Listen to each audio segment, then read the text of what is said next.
오늘 우리가 읽은 구약 성경에 나오는 말씀, 하나님께서 나타나시고 오셔서 심판하시는 것에 대해서 말씀을 해주셨고, 또 우리가 읽은 신약 성경에서도 고린도 교인들에게 주께서 다시 강림해 오실 것을 너희가 알고 있다고 하는 것을 사도 바울이 감사하게 그렇게 말씀을 하셨습니다.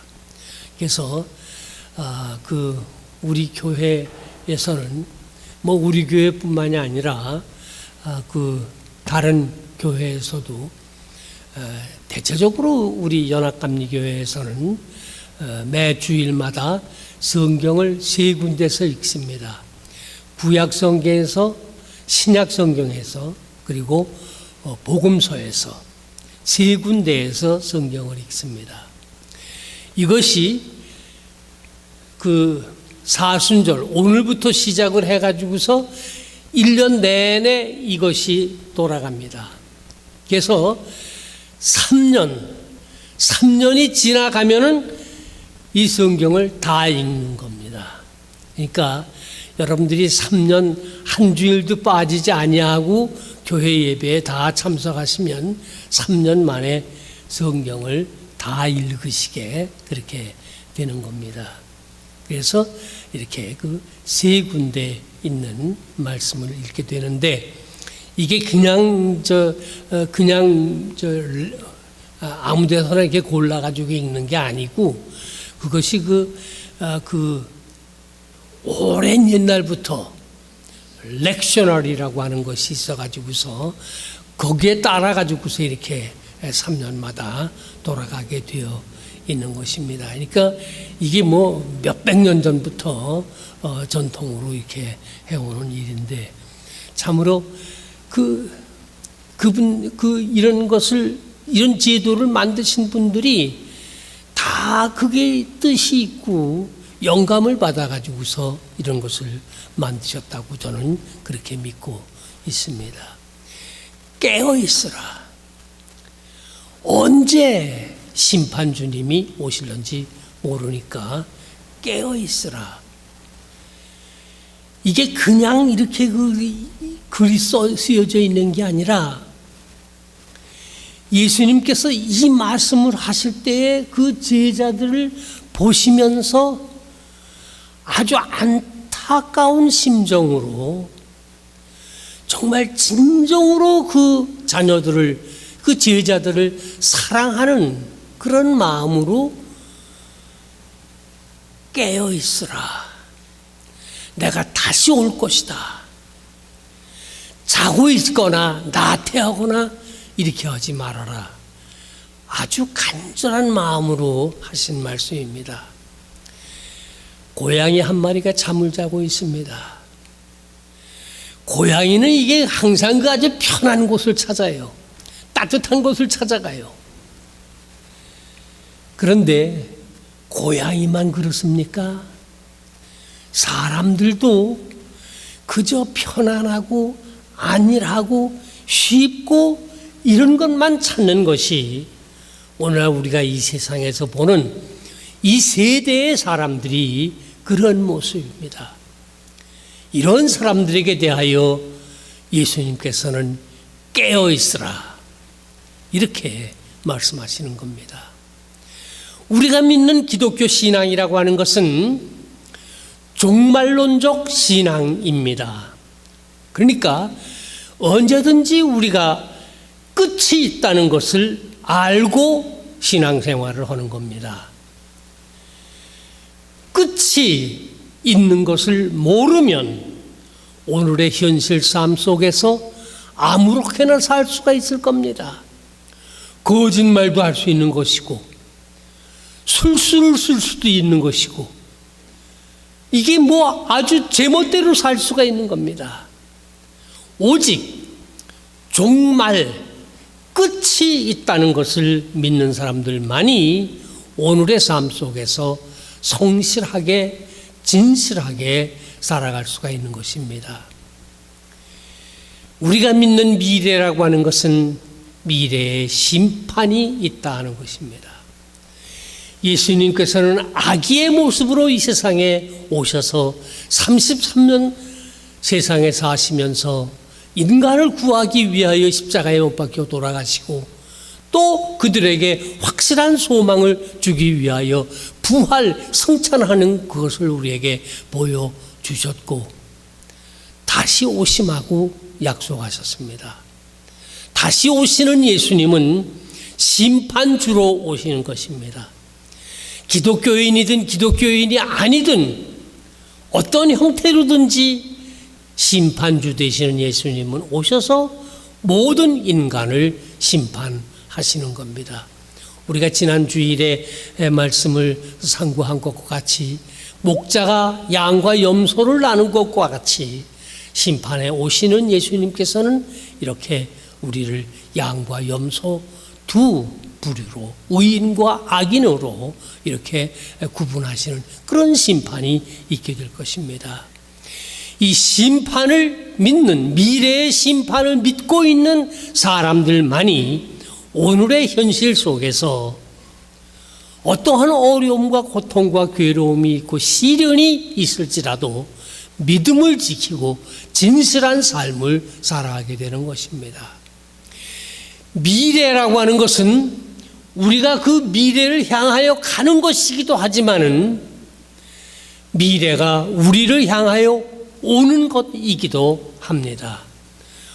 오늘의 삶 속에서 진실한 삶을 사는 사람들에게 미래는 축복으로 오는 것입니다. 그렇지 아니한 사람들에게 오는 미래라고 하는 것은 심판의 무서운 형벌로 오게 되는 것인데 어쨌든 간에 끝 심판은 오고 있는 것입니다. 우리가 그리로 향해 가기도 하지만은 우리를 향해서 오기도 하는 그것이 이 심판이요 우리가 믿는 신앙이라고 할 수가 있는 것입니다. 어떻게 오늘을 살 것이냐? 미래의 심판이 온다고 하는 것을 믿고 어떻게 오늘의 삶을 살아가야 될 것이냐? 삶의 기준이 있어야 됩니다. 여러분들에게 묻기보다 저는 저 자신의 얘기를 하려고 합니다. 예수 그리스도를 따라 사는 것이 제 삶의 기준입니다. 내가 그렇게 믿고 그렇게 사니까 아주 축복되고 아주 기쁘고 아주 즐거운 거예요. 무슨 일을 하든지 예수님이 오셔서 나를 보시면은 내가 지금 이런 일을 하고 있는데 이게 예수님의 뜻에 합당한지 안 한지 이거를 생각하면서 기준을 거기다 예수 그리스도에게 두고 살아가게 되어질 때 그게 이제 우리의 신앙이라고 하는 것이죠. 거기에 기쁨이 있고 즐거움이 있고 행복이 거기에 있는 겁니다. 저는 그렇게 살려고 합니다. 그리고 여러분들을 초대합니다.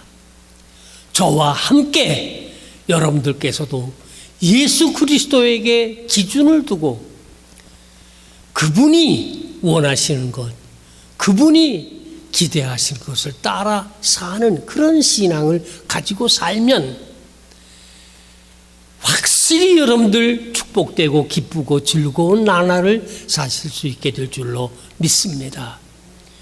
이건 내가 이론적으로 하는 얘기가 아니고 내가 그렇게 살아보니까 그렇더라고요. 그러니까 이게 뭐 그냥 할 말이 아니고 경험에서 나와서 드리는 말씀입니다. 우리 삶의 가치가 무엇입니까? 어디에 가치가 있는 겁니까? 사랑입니다. 이 사랑을 우리가 어디서 배웁니까? 예수 그리스도에게서 배우는 겁니다. 무턱대고 하는 사랑이 아니에요. 예수님께서 우리에게 보여주신 그런 사랑을 하는 겁니다. 겸손한 자세로, 낮은 자세로 사람들을 이해하고 용서하고 섬기고 그런 사랑인데, 이것이 진정한 우리 삶의 가치가 되어지는 것입니다. 이 맛을 알아야 되는 거예요. 예. 우리가 신앙생활을 한다, 그리스도인이다 하면서 지금 방금 말씀드린 바와 마찬가지로 예수님을 나의 삶의 기준으로 삼고 순수하게 그 말씀을 받아들이고 정직하게 그 앞에서 살아가고 열심을 다해서 예수님을 따라가서 살게 되면은 즐거움이 있는 거예요. 이것이 맛입니다. 맛. 삶의 맛인 것입니다. 이 맛을 알아야 되는 거예요. 많은 사람들이 그리스도인이라 하고 교회 다니는 사람이라고 하지만은 이 맛을 모르는 사람들이 참 많이 있습니다. 제가 당뇨가 있어가지고서 이제 그 음식이 제한되어 있습니다. 야채하고 그 다음에 이제 그 생선하고 그 다음에 이제 그 카보하이드레이트는 홀 위트 이걸 먹으라고 그러는 거예요. 예, 그걸 먹는 거예요. 소금을 넣으면 안 되는 거고요. 처음에는 그렇게 먹으니까 아이고 이거 맛이 없는 거예요. 이걸 무슨 맛으로 먹나 그랬다고요. 소금이 안 들어간 생선을 먹어보면은 아이고 먹기가 어려운 거예요. 그런데요, 이 아무런 가미가 되지 아니한 홀 위트 브레드, 이것을 먹어보니까, 씹어보니까, 씹으면 씹을수록 거기에 호밀, 거기에 맛이 있어요. 예. 여기다가 소금을 넣고 설탕을 넣고 뭐 이렇게 넣으면은 그 맛이 다 없는 거예요. 정직한 맛이 아니에요. 예. 그런데 이것을 그대로 잘 씹어보면은 호밀, 거기에 맛이 있습니다. 이 맛을 알아야 되는 거예요. 예수 그리스도를 따라 산다고 하는 것이 순수하게 그 말씀을 받아들이고 정직하게 그 말씀을 순종해서 따라가고 열심을 다해 따라가게 되면은 맛을 알게 됩니다. 그 맛이 기쁨이요, 즐거움이요, 행복이요, 보람찬 그런 맛이 되어지는 것입니다. 사랑하는 성도 여러분, 모쪼록 이 맛을 아시는 여러분들이 다 되시기를 주의 이름으로 축원합니다. 기쁨, 오늘의 기쁨이 내일의 기쁨이 됩니다. 살아 생전 숨쉬고 죽어 세상 떠나서 거룩하신 주 앞에 끝날 심판 받을 때 우리가 이따가 이제 이 찬송을 부를 겁니다. 오늘 속에서 예수 그리스도의 말씀을 따라 그의 사랑을 실천하고 그의 계명을 좇아 살아가는 이 기쁨을 가지고 살아가다가 매일매일 살아가다가 우리가 살아있는 동안에 예수님이 오시든지 아니면 우리가 이 세상에서의 생명이 다 끝나 죽은 다음에 예수님을 만나게 되든지 기쁨은 계속되어지는 것이요 축복이 계속되어지는 것입니다. 이게 정말 그리스도인의 삶이요 복된 삶이 되어지는 것입니다. 기쁨은 오늘부터 시작을 해서 미래까지 계속되어지는 그런 기쁨이 되어집니다. 이것을 누가 우리에게 보여주셨습니까? 예수 그리스도께서 우리에게 보여주셨습니다. 그분이 이 세상에 오셔서 사시는 동안에 많은 어려움을 겪으면서 살아가셨습니다. 하늘나라의 복음을 가르치셔 사람들이 있는 곳에 찾아가면은 반드시 거기에 바리새인과 사두개인 이런 그 종교적인 지도자들 요 사람들이 쫓아와 가지고서 예수님을 시험하고 난관을 만들고 아주 괴롭히는 그런 일을 합니다. 그것을 예수님께서는 마다하지 아니하시고 그것을 다 사랑으로 감싸시고 나가셨습니다. 눈먼 자를 눈뜨게 해주시고 문둥병자를 낫게 하시고 자동차도 없어요. 걸어 다니시면서 집도 없어요. 그냥 노상에서 주무시면서 그렇게 사시다가 끝에는 십자가에 못 박혀 그 모진 고난을 당하시고 돌아가셨습니다. 그러나 그분에게는 믿는 희망이 있었습니다.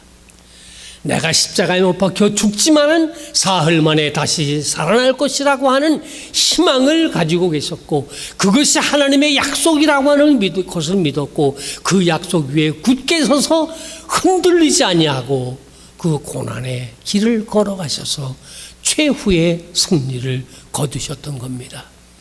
이게 예수님께서 우리에게 주신 모범이요. 우리 모두가 그걸 따라가는 겁니다.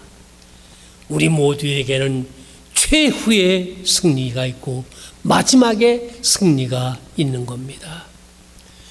예수님은 누가 만들어낸 인물이 아니에요. 실질적으로 역사 속에 사셨던 분이십니다. 2000년 전에 유대 땅 베들레헴에서 탄생을 하셨고 나사렛이라고 하는 곳에서 사셨고 그리고 죽으셨고 부활하셨고 하늘로 승천해 올라가셔서 지금도 살아계시는 분, 이분이 바로 예수 그리스도이시고 이분이 우리에게 모범을 보여주신 겁니다. 이 예수 그리스도의 모범을 따라 살아가는 사람들에게는 그분이 거두셨던 최후의 승리를 우리 모두도 가질 수 있게 되어지는 것입니다. 예수님은 다시 오십니다. 심판하러 오실 것입니다. 그분이 오실 때에 이 지구상에 있는 모든 인간들 중에 두 가지 종류의 사람들만 있게 됩니다. 오시는 예수님을 보고서 두려워서 벌벌 떠는 사람들이 있을 겁니다. 그들은 예수님을 알지 못했고 알면서도 그분의 뜻을 따라 살지 못했던 사람들입니다. 다시 오시는 주님 앞에 벌벌 떠는 사람들은 염소의 무리에 든 사람들입니다. 두려움으로 예수님의 다시 오심을 맞이할 수밖에 없는 사람들입니다. 그러나 우리는 기쁨으로 예수님 오시는 것을 맞이하는 것입니다.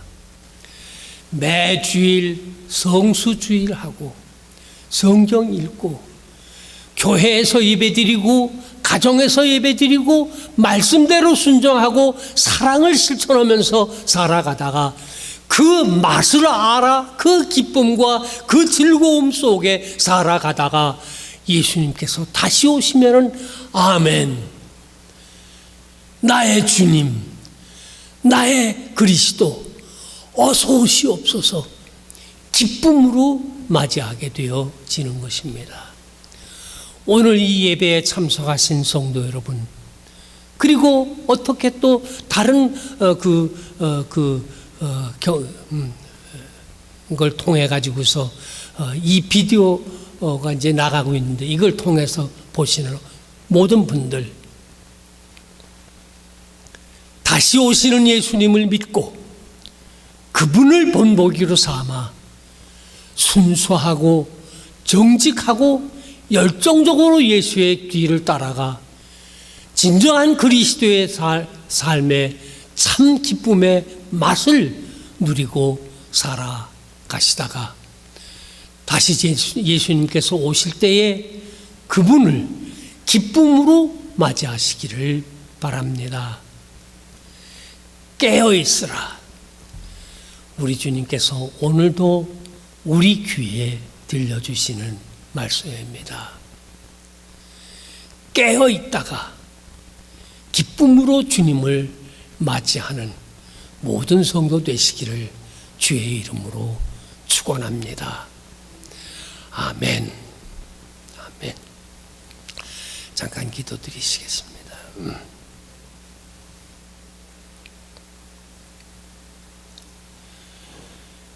저희들을 구원하여 주시고